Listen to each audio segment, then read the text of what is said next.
Hello, I'm Casey Aiken, and this is 21 This Week. Coming up next, what to make of the 600% increase in gang killings in Montgomery County last year. More of the major issues before the Maryland General Assembly, and what can be expected at next week's State of the Union address.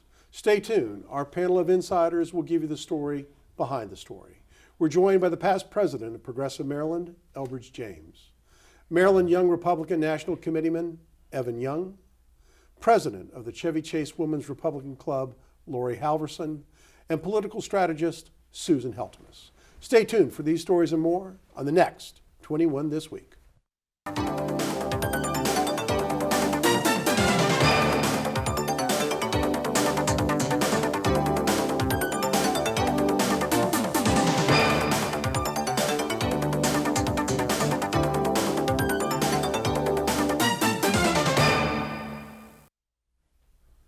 Less than 10 days into the 90-day session, the Democratic-controlled legislature reversed 5 of Governor Larry Hogan's vetoes on legislation including expansion of the DREAM Act, granting state tuition to undocumented immigrants, the Ban the Box legislation, and replacing the citizens-based handgun review panel with administrative law judges to review concealed handgun permits. Elbridge, which of these vetoes that were overridden was the most important? Well, for me, because I worked on it for 7 years, it was Ban the Box. That was a needless burden on ex-offenders and returning citizens with regard to their ability to get jobs. The legislation had in place those that would protect employers, but for a lot of applicants and applications, that one box did devastating effect on the basically the returning citizen community and their families. I would have thought the greater impact would have been on the changes on the DREAM Act, which will allow undocumented aliens to get in-state tuition. They already do at community colleges. This is just going to expand now it's a lot it. easier. It's going to expand it. Yeah, to 4-year state colleges. And it'll also be more costly. Yes, but Because you state have to colleges are realize. more- But you have to realize that the kids going to school are paying taxes like you and me. Their parents are paying taxes like you and me. Why shouldn't they get the benefits of a state college? That's the conundrum there. People don't understand that they pay taxes just like you and me. And the Ban the Box, you got to remember, the Ban the Box had more people than the DREAM Act would cover. Yeah. The Ban the Box, we're talking about 400,000 to 500,000 Maryland citizens and residents Who are offenders? Yeah. who were ex-offenders. Yeah. Ex-offenders. Ex-offenders. Felonies. Yeah. Ex-offenders. I actually agree with Elbridge, surprisingly. I mean, you're still going to do a economic. background check. You're still eventually going to find out information about these people. You will, but it's after the interview. Right, that's why I agree That's with it. Elbridge. You know, and if at that point you don't want to do it, but it does give them a fair shake. Yes. And, you know, and they're not all necessarily felonies. I mean, you can get, technically you have a record if you get thrown into jail for 3 months for not paying parking tickets. I mean, And I want to make that clear. It would apply to convictions. no, Susan. everybody Wait, was but- convicted of any crime. But also, Period. also what I'm talking about are, Traffic are, violations are didn't the count. are the ex-offenders, returning citizens, and their families, because their families suffer right along with yes. them. Well, the legislature has acted, and we'll see what will become in the next, as the General Assembly proceeds to Sinai Day in first week of April. Evan, spurred on by the vocal local opposition to Governor Hogan's proposal to add toll lanes to the Capitol Beltway and to I-270, there's a proposal that would allow county governments to veto new toll roads and bridges in their jurisdictions. Number one, is it likely to pass? And number two, is it a good idea? You know, in general, I'm in favor of more local control, whether it's states having more control over local issues than the federal government, or counties having more control than the state. In this instance, I don't see how it doesn't pass because it's sponsored by a Montgomery County delegate, PG County delegate, has support from Baltimore County legislators. So they've already kind of got many of the big centers they need to gain support to get this to pass. But the reaction by the chairman of the chairman of the Transportation Committee was negative. They realized that this will have a negative impact on economic growth and the future development of roads in Maryland. I'm not saying I think it's a good idea, but you know, we just talked about 5 things if that it got passes, the governor will overridden. veto it, and I don't think there will be enough votes to override. Oh, I think there will. We'll see. Laurie, Democratic lawmakers have renewed a proposal to require background checks when somebody buys a rifle or a shotgun, even when the sale is between private parties. Is this going to pass? I'm afraid it's going to pass. It almost passed through last year, and it's called House Bill 4. And it has a lot of holes in it. I'm just feeling like this is a really bad bill because it's going to hurt people who are safe gun owners. For example, if you have a big farm and you have some shotguns and you want to let your friends come and borrow them on your property, and they're out there using the shotguns and they get caught by the police, they could have up to, it's a misdemeanor charge, they could have a $10,000 fine. And this is, these are good people who may not know the law yet. And so that concerns me, and it does nothing to combat our violent crime issue. In California, for example, they had a similar law that passed, and their crime rate went up. So it really does nothing to combat crime. If it's a real sale, it should be. These other uses, borrowing is slightly different. But if it's a bad hombre, as the president might want to say, This is a restriction on private property rights and on the individual. But if you're a bad person and you have a rifle and you sell it to another bad person, the bottom line. You think a crook is going to care whether or not you have a People who background check? intend to break the law aren't going to go through the No, legal but process background anyway. checks are good, and the NRA even supported But it the background years check will ago. never happen if a criminal's buying a right. gun with an intent to commit crime with it. But Susan, we got something more important than guns to talk about, which is money.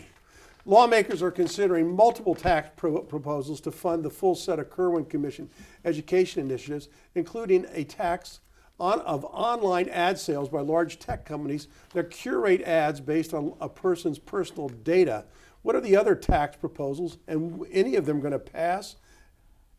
Well, I know we're limited on time, so I'm only going to mention one that I think is probably going to pass. It's Ben Cramer's legislation on fossil fuel carbon tax, and our goal with that is to get Maryland a zero carbon footprint by 2040, and this is really intriguing.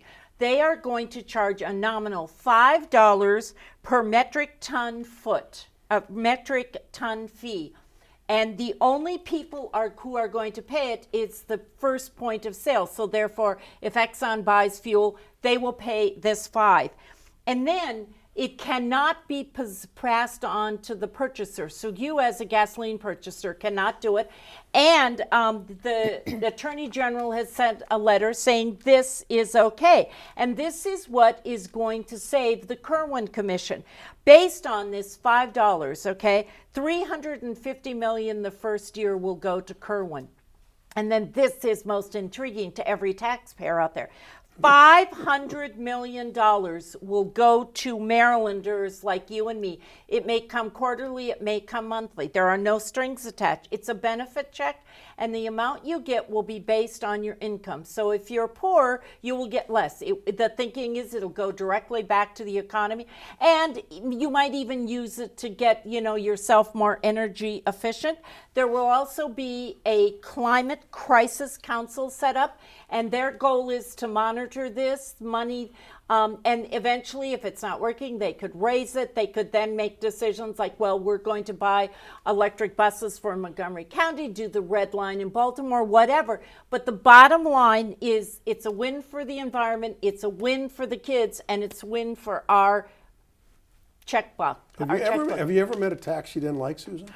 I don't know if you can technically call this a tax. Sure, but it's a It tax. is a tax. But it doesn't affect and I don't see any how of it won't us. pass to Oh, the you consumer. think that the companies are not going to find a way to increase their costs and It's pass it already along? being done elsewhere. And All is right, this but I gotta business go to friendly? Elbridge. This is We're not running out of business time. friendly.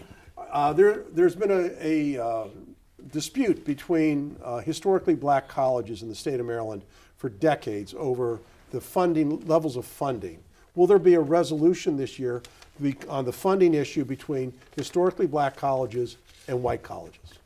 It won't come this year. It will come next year. They're getting closer to what it will be the agreed upon of what will be passed on to the black colleges and how it will be passed on in terms of what programs and what facility development will happen. But it's probably going to take another 1.5 to 2 years before there's getting close, resolution. though, right? I mean, Yeah, they're getting close. They're getting All right, closer. so this last question is really said tongue in cheek, Evan, West Virginia Governor Jim Justice has openly solicited counties in Virginia to secede from the Commonwealth of Virginia and join West Virginia as it was before the Civil War.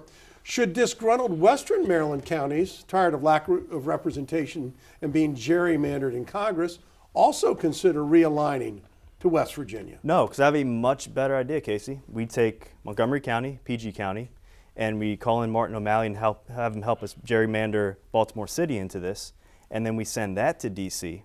We keep the rest of Maryland.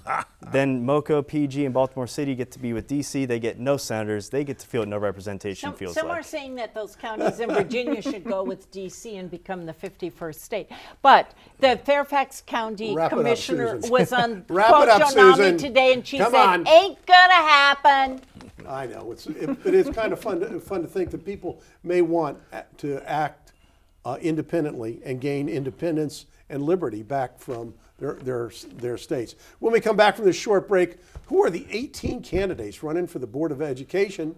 And rest in peace, Kobe Bryant. Stay tuned. And welcome back. Montgomery County State's Attorney John McCarthy presented data to the County Council this week that 6 of Montgomery County's 15 homicides in 2019 were tied to gangs, which was a 600% increase from the year before. Susan, we've talked endlessly about the gang problem in Montgomery County. How serious is it? Okay, we have to talk about this gang issue. First of all, of those deaths. They didn't necessarily take place in 2019. The bodies were found in 2019. Secondly, because statistics are going You up. think the dead person cares when the body was No, found? but to throw it into a year and say 600% increase is so wrong. So the bodies we The found other this year thing will add to these. is that in 2017, the state's attorney's office ramped up with money that this panel talked about. 2018, the police force ramped up. They are now working with the federal government on a task force and around the area, and they are Susan, increasing it. If there were no gang killings in 2018, and there were 6 gang killings in 2019, isn't that something to be concerned about? Even after we've spent all these resources trying to address the crime issue. 2018, there is the thought that there were no crimes because the gang members didn't want to do anything with the 2018 because of the You think they took a year off? No, because of the killing? 18th Street gang. Now, I want to tell you something, Come on, because you're always talking Susan. about crimes. You think Okay, gangs- you there think were gangs are taking time off? 206 crimes were involved gangs between 2017 and 2019. That's 3 years. 2006, 65 of those were committed by Susan, MS-13. you're filibustering now. We got to keep moving. You know what? There There's probably a gang is problem. less gang problems than there were in the past, because now we're reporting it. It is being sought out and is being Why are you sticking up addressed. for the gang members? I'm not. I'm saying that when you say a 600% increase, it is so. It riles up the blood pressure. Well, sure. Because of and the the 6 minuscule people who number. died got riled Yeah, up. But it is it's right. But Casey, let's face it. You said 600. That was 6 people. And whereas Well, one oh, person you- is too many. Whereas one person is Right. too many. I'm not gonna say. Remember, I'm from Philadelphia. We kill 6 people a day. Okay, 6 people in the whole year, in the whole 2 months right now, or the whole year. Do you Much think as I 6 hate people it. dying is a good thing? No, But that's what I said. Casey, you One didn't- person, you didn't one person let me died, and I finish. do believe that all the services that the county and the attention this is getting, in fact, they're going to do a better job. They are, and they're doing it now. All right, Susan, we got to go on. All right, Laurie, in this year's election to fill 3 seats on the County Board of Education, there are 13 candidates, 13 people who want the job of the vacant seat being vacated by Jeanette Dixon. What can you tell us about these people? Why are they running? Yeah, well, I'm glad to see that there's that many who are running, that there's issues that are keeping them, parents upset.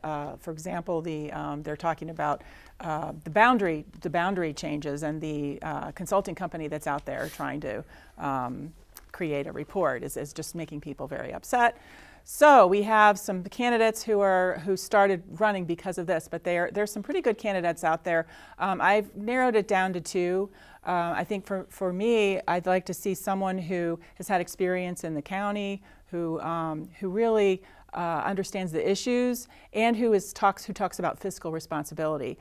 There's only two who meet those criteria for me. One is, his name is Stephen Austin. He started a Facebook page, already has 7,000 people on it. It's called Montgomery County Neighbors for Local Schools.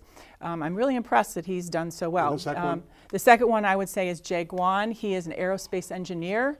And he's focusing on STEAM. He likes science and technology. Do they have kids in the school system? Yes. Stephen has we gotta two, keep and Jay has a 4-year-old, from what I All understand. right, so Evan, there's another race, and also for the school board, and that's in District 2 and District 4, where incumbents Rebecca Slomdrowski and Shebra Evans are running, and there are people challenging them this year. What can you tell us about those races? I think it's going to be interesting. It comes down to the energy and the parents who have come out with the school boundary issue, if that actually can translate to votes and maintained energy through November. Because we all know you can start a Facebook group, you can be vocal online, you can group together, but do you actually come out and vote? That'll make the difference. In District 4, there's 4 people filed to run for that, so they will have a primary. District 2, there's 2 filed, so they'll both be on the ballot in November. So I think Evans is at the most risk, because she might not even be on a ballot in November if the energy and the anger brought up by these issues gets her out of the way in April. So. Thank And it's important to know that voters are going to vote for all of these positions. Okay, It's they not may just be district, at but they're large. countywide. Right, Everything's it's a countywide. countywide. All right, so election. Elbridge, last week, Maryland's Comptroller Peter Francho announced that he's running for governor in 2022. And consequently, Montgomery County Delegate Kumar Barve and State Senator Brian Feldman have expressed their interest in running for comptroller. But it's 2022, and this is 2020. Shouldn't the elections for 2020 be over before we start thinking about 2022? Hey, this is a new day, and they're clearing the field. They're telling the competition, I'm here, and you better think about me and all the head start I'm going to get on fundraising. Each one of those candidates have been raising a good amount of money, and they're telling, and plus they're telling sponsors and supporters, fund me, you know where I'm at. And there are lots of other names that have come up besides those two in the last week. Yeah, And but, I have but to we say, I like like, those guys. Come on. Yeah. You got to like Brian, and you got to like Kumar. Yeah, I Come like on. Brian Feldman. I feel like he Yeah. reaches across the We aisle. got to He's keep a good moving. guy. I'm sorry. He does. Evan, the He State of the Union address is scheduled for Tuesday, and the impeachment trial of Donald Trump is still ongoing, so there seems to be a collision path. What can we expect to happen? We've got the Iowa caucuses on Monday, the State of the Union on Tuesday, and maybe a vote on impeachment on Wednesday. What's going to happen next week? You're going to have a lot of content for next Friday. So the impeachment, based on what we just saw before we came on here on Friday, this could be wrapped up by the time he goes on to take the State of the Union address on Tuesday night. No, is this Not the likely. period? No. Everybody knows how they're going to vote. It's done. He's not going anywhere. But the question is So- whether the vote's going to be held. No, Yeah. it's not That's gonna the be question. What's interesting Quickly. on January 19th, 2009, Bill Clinton was in this same position. Yeah, And and? he came in and said, we have a surplus of $70 billion, save Social Security. And as a result, Democrats and Republicans had to stand up and applaud, and it totally disarmed Well, the so room. that's a great question, Susan. How many times is Nancy Pelosi going to do the baby shark this year for Donald Trump? That's a great question, Susan. I love it. I'm sure Thank she you. probably will on something. But Bill Enough. We Clinton gotta go. never mentioned We gotta go. impeachment. It'll be interesting on Wednesday. You're Oh, gonna he hear a can't. lot Oh, of- come on. you're gonna hear a lot about Yeah, I it. get ready to say he can't help himself He on can't impeachment. keep his mouth shut. Elbridge, we got to move on. NBA superstar Kobe Bryant died along with 8 others, including his daughter Gianna. How is he going to be remembered? Sort of a Renaissance man. He was able to remake himself and become a good father and a good citizen in that community. I didn't know he was Catholic. In fact, he'd gone to mass before he had taken that flight. Even on weekdays. Yeah. He supports the WNBA. He supports women's STEM programs and achievement in the state of California and Los Angeles. I was surprised with the love throughout the world for Kobe Bryant. Is he inspirational to Evidently, the black community? yes, because he was not a formally educated person, but a well-spoken and a education by life. And a and kind human being from Correct. everything you read. Correct. Well, prior to his untimely death, I knew little about Kobe Bryant other than his athletic exceptionalism. In the aftermath, I learned that there was much to admire him, as Elbridge said, as a husband, a father, and a role model. I was impressed that his lack of formal education, he went to the MBA after high school, did not prevent him from being a cultured man capable of speaking 3 languages. And he turned out to be an astute businessman. I came across this quote attributed to Kobe: "The most important thing is to try and inspire people so that they can be great at whatever they want to do." Hopefully it'll be this message that is remembered in the days ahead. And now, stay tuned for parting shots.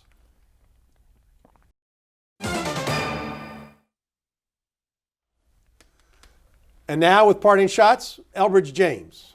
I'd like to applaud the men of Kappa Alpha Psi fraternity. They have given over $3 million to St. Jude's and are continuing to raise more money for cancer survival for children. I applaud any group or anyone that raises money for our health and well-being of our children. Thank you, Elbridge. Evan Young, your parting shot. Well, January has come and gone, and it means you probably failed on your New Year's resolution already. Don't feel bad, most people do. And the problem is they made them in the first place.